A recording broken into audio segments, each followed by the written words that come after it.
Okay, so today I have a 1938 Royal Model O, and the Royal Model O's are one of our best-selling typewriters. We sell them so quick. People love them, and I think it's because there's no bells or whistles. It's just a perfectly portable, no frills, great working typewriter. And this one is in excellent condition. You can see the decals they don't show any wear. Even on the front, there's no wear. I don't see hardly in a scratch on this thing. The glass keys look new. It is beautiful. There's no rusting on it. A great typewriter. And they come in the black square cases, so they are easy to transport.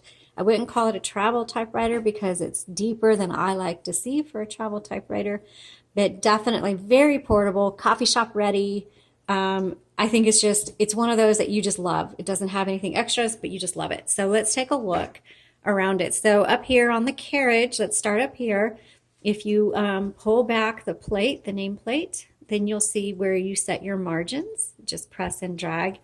And they are so smooth on this one. There isn't any rust on the metal bar back here. Okay, to move your carriage, there is a metal tab behind the handles, and you just release that, and that releases your carriage. And the bell is so petite, kind of just like the typewriter itself. This is going to be your paper release. On the left side, this is going to determine if you advance 1 or 2 lines. Okay. This one, I don't know for sure which this one is. It's not the carriage lock. I don't know what that is. I was trying to figure it out earlier, and I don't know what it is. Now, I do like to point out where you can release your roller, because when you turn the roller, it clicks every half space, and some people like to fine tune their alignment. And so to do that, you just press the button on the side here. That releases the roller. So now it's free and you can adjust it if you need some fine tuning. Okay, move that to the left. I'm going to pop open the top here for you. And you'll see the original metal spools. It is so, I don't know if you can see this. It is so clean, beautiful. So we have wound fresh ribbon on this metal spool, and we'll have an up-close image so you can see how you need to thread your ribbon through the guide wires. When you get to the end of the ribbon, remember you just reverse the direction, and you do that right here. Because you should be able to reverse the direction on this ribbon dozens and dozens of times before you actually replace it. And if you want to continue to use your original spools, you can send these spools to us. We'll rewind them for you and send them back, or you can find some bulk ribbon somewhere. Touch control just determines how hard these strike bars are going to strike the paper. So that's just a personal preference. This is your color selector, red and black. And you've got your backspace here, and you have your margin release. And if you're not familiar with a margin release, when you get to the end of your margin, the typewriter is going to stop. You can't type or move or anything. Hit that margin release, and now you can type again, okay? So now let's go ahead and do our typing demo. Okay, so we're going to slide the paper right there against that back plate.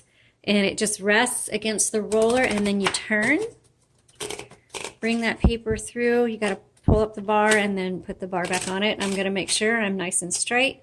I'm a little crooked, so let me make some adjustments by releasing my paper release. Oops, I went too far.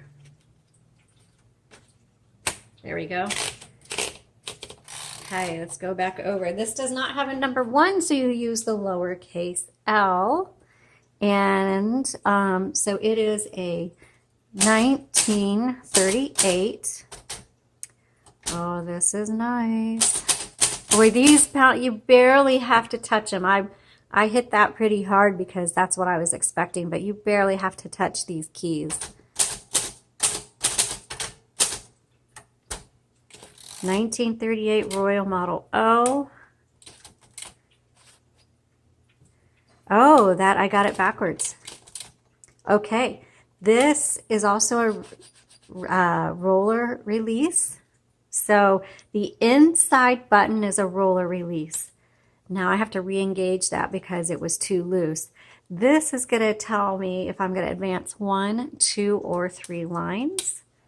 1 or 2 lines. Yeah, there's just 2. That's double.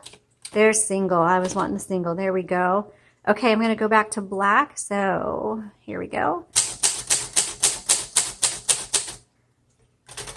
Wow, folks. Oh, and the shift lock went right in. A lot of times on these, the shift locks are a little, you know, they don't work perfectly, but this one does. I would say that this typewriter is in perfect condition.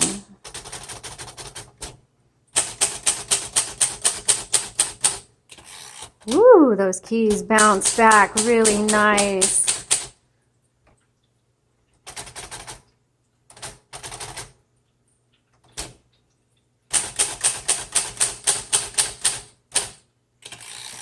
Okay, so this types so well. This needs to go to an author. It really, I mean, if you're not an author and you want it, you can have it. But I'm telling you, you are gonna. This is probably gonna become your favorite typing machine because it types so well.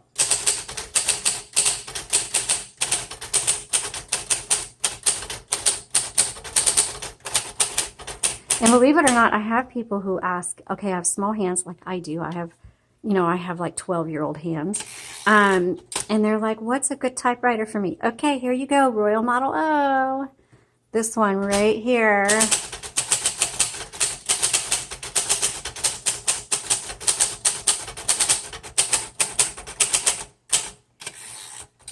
Let's do the red.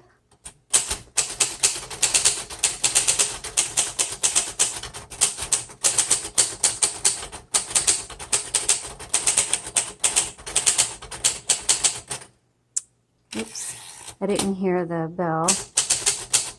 So,